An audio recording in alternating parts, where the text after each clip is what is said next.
Chapter 5, On the Way to Putnam Hall.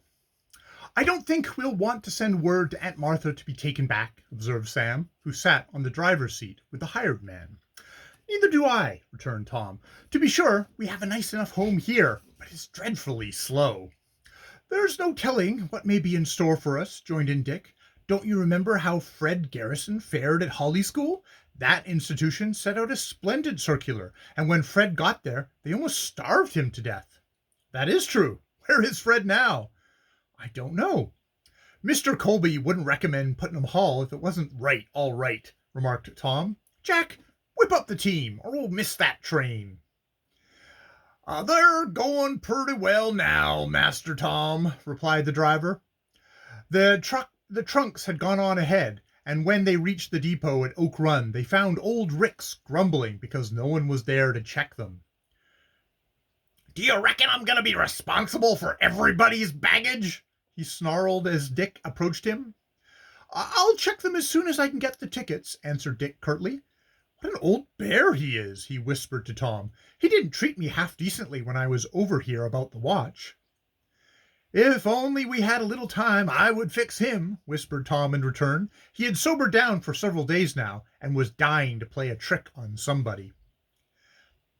They went into the station and procured tickets, and then they found the time for the train had been changed, and it would be not along for nearly half an hour. "Good! I just wait till I get back," said Tom. He had noticed Rix gathering up some waste paper around the depot, and felt tolerably certain the old fellow was about to build a bonfire of it. Walking over to one of the stores, he entered and asked the proprietor if he had any large firecrackers on hand. "Just two, sir," said the storekeeper, and brought them forth. Each was 6 inches long and thick in proportion. "How much?" asked the boy. "Seeing they're the last I have, I'll let you have them for 15 cents each." "I'll give you a quarter for the two." "Very well, here you are." The transfer was made on the spot. Slipping the firecrackers into his coat pocket, Tom sauntered up to old Rix, while Sam and Dick looked on, sure that something was in the wind. "Rix, that is a pretty bad news from Middleton, isn't it?"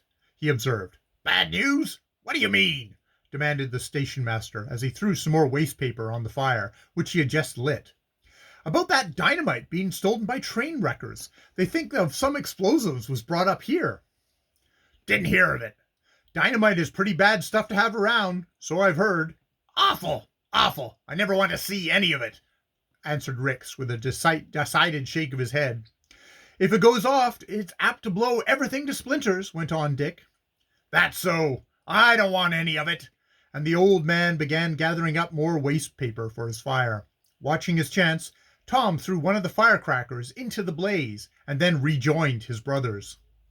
With a handful of paper, Rick again approached the blaze. He was standing almost over it when the firecracker went off, making a tremendous report and scattering the light blazing paper in all directions. "Help! I'm killed!" yelled old Rix as he fell upon his back. "Get away from me! Get me away from here! There's dynamite and fire!" And he rolled over, leapt to his feet, and ran off like a madman.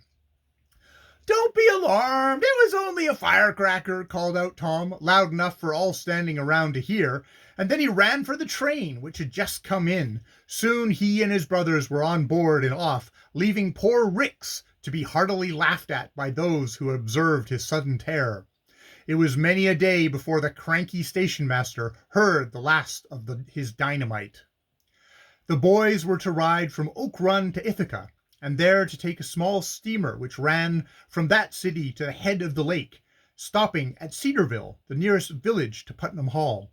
At Cedarville, one of the Hall conveyances was to meet them, to transfer both them and their baggage to the institution. The run to Ithaca proved uneventful, although the boys did not tire of looking out the window at the beautiful panorama rushing past them. At noon they had lunch in the dining car, a spread that Sam declared was about as good as a regular dinner. 3 o'clock in the afternoon found them at the steamboat landing, waiting for the Golden Star to take them up to Cedarville.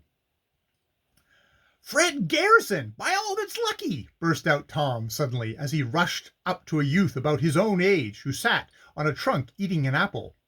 "Tom Rover, where are you bound?" "To boarding school called Putnam Hall." You don't say! Why, I'm going there myself. And Fred, now Garrison, nearly wrung off Tom's hand. If this isn't the most glorious news yet, burst in Dick. Why, Larry Colby is going too. I know it, but he won't come on along until tomorrow. And Frank Harrington is going too. He's there already. He wrote it about a day before yesterday. That makes 6 of us New York boys. The Metropolitan Sextet, chirped in Sam.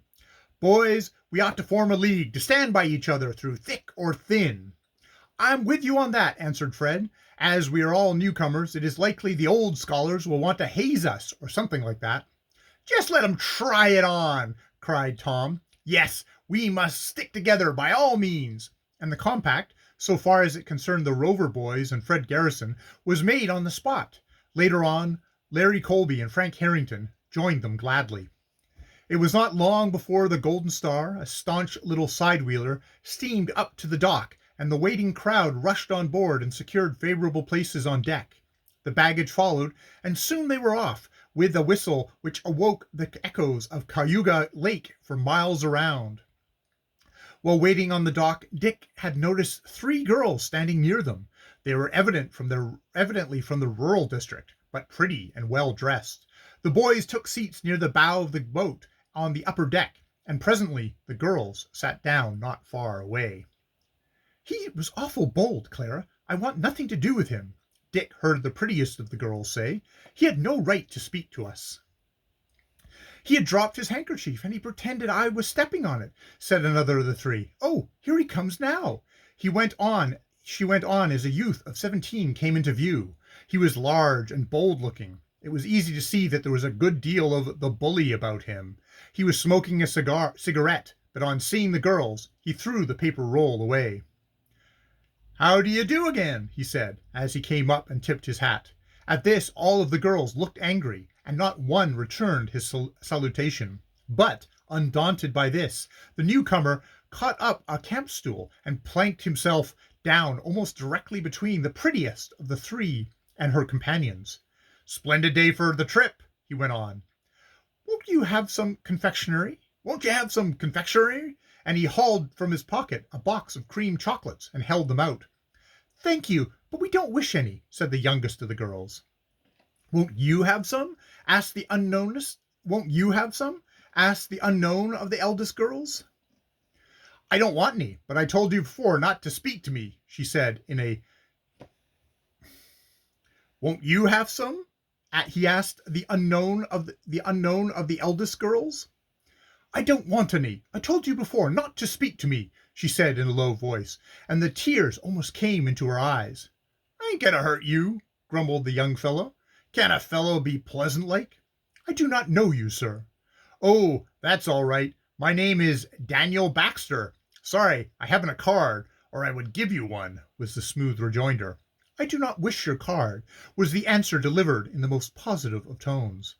Oh, all right. Yes, it's a splendid trip, said the fellow, and drew his camp chair even closer.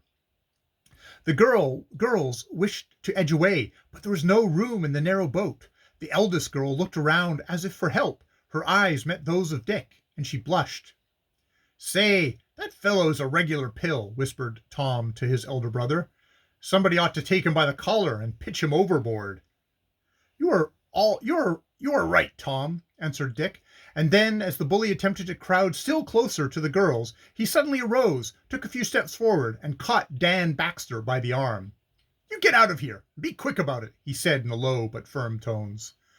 The fellow started, and for an instant his face changed color, but then he saw that Dick was but a boy, younger and smaller than himself, and his bullying manner returned. Who are you talking to? He demanded. I am talking to you. I told you to get out, and be quick about it. Oh, cried the eldest girl, but her face had took on a look of relief, for she saw that Dick was a thorough gentlemanly youth. Who are you, anyway? Blustered Dan Baxter. My name is Dick Rover, if you want to know. Dick returned to the girls. Is he annoying you? He was annoying you, wasn't he? Very much, answered the 3 promptly. Then get out, Daniel Baxter. Suppose I refuse? If you refuse, I'll pitch you out, and make a complaint to the police at our first stopping place." "You talk big," sneered the bully, but he was much disconcerted. "Don't you talk back to my brother," put in Tom, who had come up. "You think you're a regular masher, as they call you such silly fellows, but I don't think your game is going to work here." "That's it," chimed in Sam. "Humph, all three of you, eh?" muttered the bully. "We'll see about this some other time." And leaving his camp chair, he made for the cabin and disappeared from view. "He's a bad egg," was Tom's comment, but how thoroughly bad the Rover boys were still to learn. End of chapter 5.